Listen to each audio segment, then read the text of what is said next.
PR Sivasankar, BJP-യുടെ വളർച്ച CPM ഗൗരവതരമായി കാണുന്നു. 19.2% BJP-യുടെ vote ശതമാനം ഉയർന്നിട്ടുണ്ട്. രണ്ട് കാര്യങ്ങളാണ് CPM ചൂണ്ടിക്കാണിക്കുന്നത്. ഒന്ന്, ഇടതുപക്ഷത്തിന്റെ വോട്ട് ബേസായ MV ഗോവിന്ദൻ മാസ്റ്ററുടെ ഭാഷയിൽ പറഞ്ഞാൽ ഇടതുപക്ഷത്തിന്റെ നട്ടല്ലായ ഈഴവ വോട്ട് ബാങ്കിലേക്ക് BJP കടന്നു കയറി.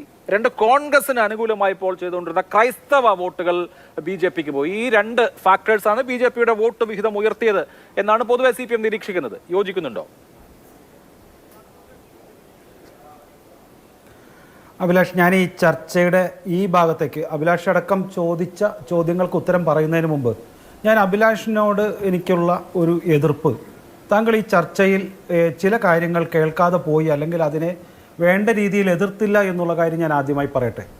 ഒന്ന്, നമ്മളിപ്പോൾ ശ്രീ അനിൽകുമാർ ഇപ്പോൾ ഇടതുപക്ഷ അവബോധം അതുപോലെ തന്നെ മതനിരപേക്ഷ ബോധം കേരളത്തിൻ്റെ എന്നെല്ലാം പറഞ്ഞിട്ട് ഇത്ര ഒരു മതത്തെയും അല്ലെങ്കിൽ മറ്റൊരു ജാതിയെയും ഇത്ര അപമര്യാദയായി ഇത്ര മോശമായി പറഞ്ഞതിനെ താങ്കൾ പോലും നിശബ്ദത കൊണ്ട് അംഗീകരിച്ചത് എനിക്ക് വളരെ വിഷമമുണ്ട്. നോക്കൂ, അദ്ദേഹം പറഞ്ഞതെന്താ, ക്രൈസ്തവരെ അവഹേളിക്കുന്ന തരത്തിൽ ക്രൈസ്തവ സഭകൾ അവരുടെ വിദേശ അക്കൗണ്ടുകളെ ചൂണ്ടിക്കാണിച്ചുകൊണ്ട് അത്തരം അക്കൗണ്ടുകളെ കാണിച്ചുകൊണ്ട് ഭയപ്പെടുത്തി ഒരു ലഫ്റ്റനന്റ് ഗവർണർ വന്നിട്ട് BJP-ക്ക് വേണ്ടി വോട്ട് മേടിക്കുന്നു എന്നൊക്കെ പറയുന്നത് ക്രൈസ്തവ സഭയെയും ബിഷപ്പുമാരെയും അവിടുത്തെ സാധാരണക്കാരായ ജനങ്ങളെയും അവഹേളിക്കുന്നതിന് തുല്യമല്ലേ? താങ്കൾ നേരത്തെ പറഞ്ഞ കേരളത്തിൻ്റെ ഇടതുപക്ഷ ബോധം എവിടെയാപ്പോൾ? മതനിരപേക്ഷ ബോധം ഉണ്ടോ ഇതിനകത്ത്? അപ്പോൾ ഈ ഒരു ക്രൈസ്തവ സഭയെ അവരുടെ വിദേശ അക്കൗണ്ടുകൾ പണത്തിന് വേണ്ടിയിട്ടാണ് ക്രൈസ്തവ സഭ നിലകൊള്ളുന്നത് എന്നു തരത്തിലുള്ള നീചമായ, ഏറ്റവും നീചമായ അവരുടെ മതത്തെ മുഴുവൻ അധിക്ഷേപിക്കുന്ന, അവരുടെ മത നേതാക്കന്മാരെ അധിക്ഷേപിക്കുന്ന ഈ വാചകം ദയവായി അനിൽകുമാർ തിരുത്തണം. അനിൽകുമാറിന് തിരുത്തുക എന്നുള്ളതൊരു പുതിയ കാര്യമല്ല. അതുകൊണ്ട് താങ്കൾ തിരുത്തുമെന്നും അല്ലെങ്കിൽ മാപ്പ് ഈ ചാനൽ ചർച്ചയിൽ വെച്ച് തന്നെ പറയും എന്ന് ഞാൻ വിശ്വസിക്കുന്നു. അതൊരു ആവശ്യമാണ്. കാരണം ക്രൈസ്തവരോട് അവരുടെ ഒരു വിദേശ അക്കൗണ്ട് കാണിച്ചുകൊണ്ട് ഭീഷണിപ്പെടുത്തി വോട്ടുകൾ മേടിച്ചു എന്നൊക്കെ പറയുന്നത് ക്രൈസ്തവരെയും ബിഷപ്പുമാരെയും ഏറ്റവും മ്ലേച്ഛമായി അധിക്ഷേപിക്കുന്നതിലുമാണ് താങ്കളുടെ പാർട്ടിയുടെ നയം. എനിക്കറിയാം, താങ്കളുടെ CPM-ൻ്റെ മുഖ്യമന്ത്രി അടക്കം പറഞ്ഞ കാര്യം എനിക്കറിയാം, വിവരദോഷി എന്നടക്കം പറഞ്ഞത്. ആ സ്റ്റാൻഡേർഡിലേക്ക്, ആ നിലവാരത്തിലേക്ക് താങ്കൾ താഴരുതാഞ്ഞു, പ്രത്യേകിച്ച് ചാനൽ ചർച്ചയിൽ അത് പറയരുതാഞ്ഞു. താങ്കളത് മാപ്പ് പറയും എന്ന് ഞാൻ വിശ്വസിക്കുന്നു. രണ്ട്, താങ്കൾ പറഞ്ഞ അടുത്ത കാര്യം, നിങ്ങളും പറഞ്ഞതാണ്, ഇവിടെ BJP ജയിക്കുന്നത് കേരളത്തിന് കളങ്കമാണെന്നാണ് താങ്കൾ പറഞ്ഞത്. CPM-ൻ്റെ സംസ്ഥാന സെക്രട്ടറി ശ്രീ ഗോവിന്ദൻ മാഷും പറഞ്ഞത് അപകടകരമായ സാധ്യത എന്നാണ്. താങ്കളുടെ പാർട്ടി അല്ലാതെ മറ്റാര് വിജയിച്ചാലും, CPM അല്ലാതെ മറ്റാര് വിജയിച്ചാലും അത് മതേതര ബോധത്തിൻ്റെ ഒരു കുറവ് കൊണ്ടാണ്, കേരളത്തിൽ ഉണ്ടാകുന്ന ഒരു ഇടതുപക്ഷ ബോധത്തിൻ്റെ കുറവാണ് എന്നൊക്കെ കാണുന്നത് ആപൽക്കരമായ ഒരു മാനസിക പ്രതിസന്ധിയാണ്. താങ്കളത് ചിന്തിക്കണം. ഞങ്ങളല്ലാതെ മറ്റാരും വിജയിക്കരുത് എന്നുള്ളത് താങ്കളുടെ രാഷ്ട്രീയ ഭാഷയിൽ പറഞ്ഞാൽ ഫാഷിസത്തിൻ്റെ തുടക്കമാണ്.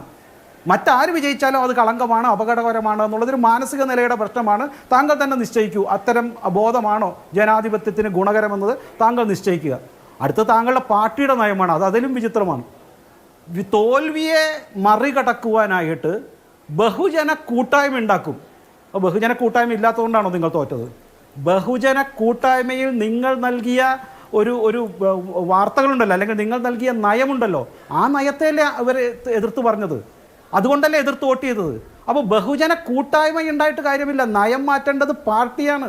നിങ്ങളുടെ ഭാഷ മാറ്റണം, നിങ്ങളുടെ നരേഷൻ മാറ്റണം, നിങ്ങൾക്ക് ജനങ്ങളോടുള്ള താല്പര്യങ്ങൾ മാറ്റണം, അല്ലെങ്കിൽ അത്തരത്തിലുള്ള നയപരമായ കാര്യങ്ങൾ മാറ്റണം, അടിമുടി മാറ്റണമെന്ന് തന്നെയാണ് പറയുന്നത്. അപ്പോൾ പിന്നെ നിങ്ങൾ പറഞ്ഞത് SNDP നേതാവിനെ ശ്രീ വെള്ളാപ്പള്ളി നടേശനെ അടക്കം എത്ര മോശമായിട്ടാണ് നിങ്ങൾ പറയുന്നത്. അദ്ദേഹം ഫാസിസ്റ്റ് ചിന്താഗതിയിലേക്ക് മാറുന്നു, അദ്ദേഹം BJP-യുടെ തടങ്കൽ പാളയത്തിലാക്കുന്നു, അദ്ദേഹം RSS-ന്റെ ഹിന്ദു വർഗീയത ഇതിലേക്ക് പോകുന്നു. ഇത്തരത്തിൽ നിരന്തരമായി ഈ ചർച്ചയിൽ 7 പ്രാവശ്യമെങ്കിലും ശ്രീ വെള്ളാപ്പള്ളി നടേശൻ്റെ ബഹുമാനപ്പെട്ട SNDP ജനറൽ സെക്രട്ടറിയുടെ പേര് നിങ്ങളുടെ സംസ്ഥാന ജനറൽ സെക്രട്ടറിയും താങ്കളും ഉപയോഗിച്ചില്ലേ? ഇത് മറ്റു ചില മതങ്ങളുടെ നേതാക്കളുടെ പേര് താങ്കൾക്ക് ഒരു പ്രാവശ്യമെങ്കിലും പറയാൻ ധൈര്യമുണ്ടോ? അപ്പോൾ നിങ്ങൾക്ക് താല്പര്യമുള്ള ആളുകളുടെ പേരുകൾ നിരന്തരം പറയും. സത്യത്തിൽ ഇത് തന്നെ തെറ്റല്ലേ? കഴിഞ്ഞ 2019 നിങ്ങൾക്ക് ഒരു സീറ്റല്ലേ കിട്ടിയുള്ളൂ. അന്ന് ഈ പറയുന്ന SNDP വെള്ളാപ്പള്ളി നടേശൻ്റെയൊക്കെ നിങ്ങളുടെ കൂടെ ആയിരുന്നില്ലേ?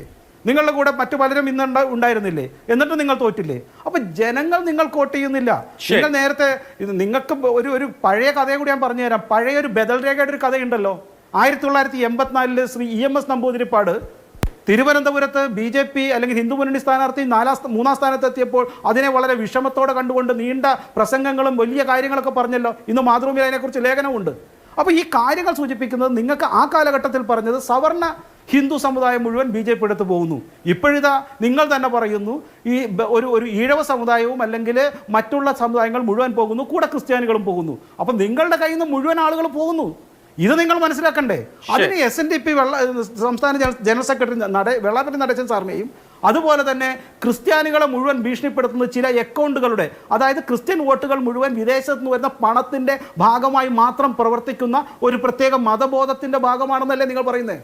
ഇത് എന്തുതരം മലയാളികളെയും കേരളീയരെയും ക്രിസ്ത്യാനികളെയും SNDP പ്രവർത്തകരെയും എത്ര മോശമായിട്ടാണ് നിങ്ങൾ കണക്കാക്കുന്നത്? ഇത് തന്നെയാണ് നിങ്ങളുടെ അവർ വിരിഞ്ഞു പോകുന്നത്. നിരന്തരമായി ഇത്തരത്തിലുള്ള ദളിത് പിന്നോക്ക വിഭാഗത്തെയും ഒരു ന്യൂനപക്ഷത്തിലെ ഒരു പ്രത്യേക വിഭാഗത്തെയും നിരന്തരമായി അധിക്ഷേപിക്കുന്നതിന്റെ ഭാഗമായിട്ടാണ് 80-20 അടക്കം ഇതുപോലെ ന്യൂനപക്ഷ ചെയർമാന്റെ അടക്കം നിങ്ങളിൽ നിന്ന് വിട്ടുപോകുന്നത്. അതിനെ പ്രത്യേകിച്ച് പോളിറ്റ് ബ്യൂറോ കൂടേണ്ട ആവശ്യമില്ല. അനിൽകുമാറിന്റെ വാക്ക് തന്നെയാണ്. അനിൽകുമാർ മാപ്പ് ഒരിക്കൽ കൂടി പറയണമെന്ന് ഞാൻ ആവശ്യപ്പെടുന്നു. ശരി, ഓക്കെ.